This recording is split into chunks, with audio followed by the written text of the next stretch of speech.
Sometimes, the loudest stories aren't told in cities that never sleep, but in quiet houses where love once fell silent. Tonight, we dive into the heart of one such home, the story of a family lost, a house forgotten, and a love that found its way back through the gentlest of hands. This is the tale of the Prince family. The night was quiet, too quiet for a home with children. The faint hum of a street lamp leaked through the cracked window, casting a pale yellow over the cluttered living room. On the worn couch sat Klara Prince, her eyes fixed on nothing, her hands wringing the same kitchen towel over and over again. Across from her, Benjamin leaned back, a near-empty bottle of whiskey glinting beside him. "Ben, look at this place." Klara's voice finally broke the silence. "You promised you'd talk to the landlord. You promised." Benjamin didn't move. His eyes were red, not just from drink, but from years of feeling cornered. "I did talk to him," he said flatly. "He wants rent. I told him I don't have it." Klara stood up, pacing. "And that's it. That's your solution. Just sit there and drown in that bottle while our children sleep hungry." The word children struck something in him. He turned his head sharply, his voice rising. "You think I want this? You think I don't lie awake every damn night thinking about how I failed you?" The children, Sarah and Stephen, were huddled in their shared bedroom, if the room could still be called that. The wallpaper peeled like tired skin, and the once bright curtains hung dull and heavy. Stephen, small and wide-eyed, held his toy truck tightly. Sarah sat near the door. "They're at it again," she muttered under her breath. "Always at it." Stephen looked up at her, his eyes innocent but weary. "Maybe they'll stop this time." She laughed bitterly. "They never stop, Stevie, never." Downstairs, voices grew louder. Klara's words cracked like glass, Benjamin's like thunder. The boy covered his ears, rocking slightly. Through the door's thin frame, Sarah watched her mother slam a cup into the sink, shattering it, her father shouting something she couldn't catch, and then the door slammed. Benjamin had stormed out again. Morning came like a dull bruise, gray cold and unwilling to heal. The knock on the door came sharp and sudden. It was the landlord, papers in hand, his patience worn thin. "I've given you months, Klara. I'm done. You've got till sunset." Klara's lips trembled, but no words came out. The door clicked shut, sealing their fate. Klara sank to the floor, her body shaking with silent sobs. Sarah found her there, a small, still figure amidst the wreckage of their home. Without a word, Sarah sat beside her, wrapping her thin arms around her mother's shoulders. It was a role reversal she was far too young for, but one she knew all too well. "We have to pack," Klara whispered, her voice raw. They moved through the house like ghosts, packing what little they had into worn-out suitcases and cardboard boxes. Every object held a memory of a happier time. A framed photo from a family trip to the beach. A clay handprint made by Stephen in kindergarten. The house, once a home, now felt like a tomb.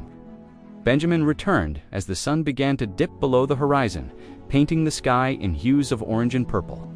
He found Klara and the children on the front porch, surrounded by their belongings. The fight had left him, replaced by a crushing weight of despair. He saw the eviction notice taped to the door, its stark white a final cruel punctuation mark on his failure.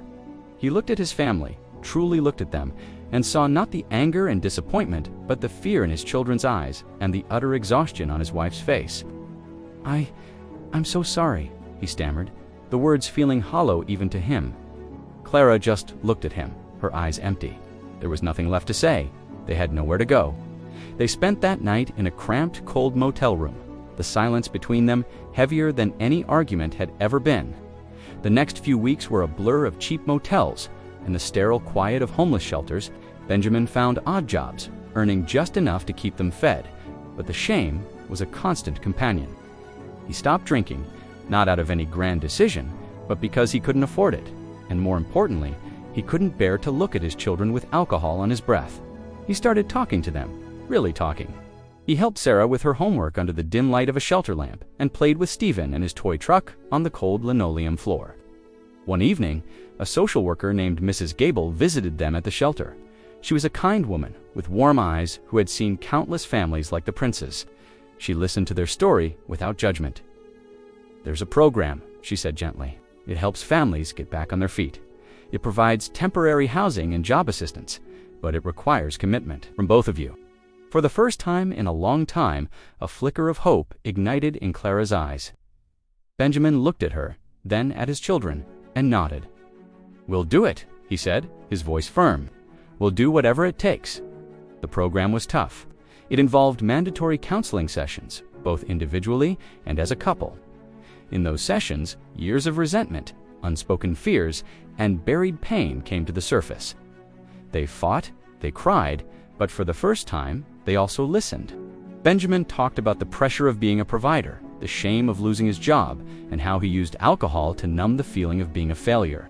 Klara spoke of her loneliness, her fear for their children, and the feeling of being abandoned even when he was in the same room. Slowly, painstakingly, they began to rebuild the bridge between them. Benjamin found a steady job at a construction site.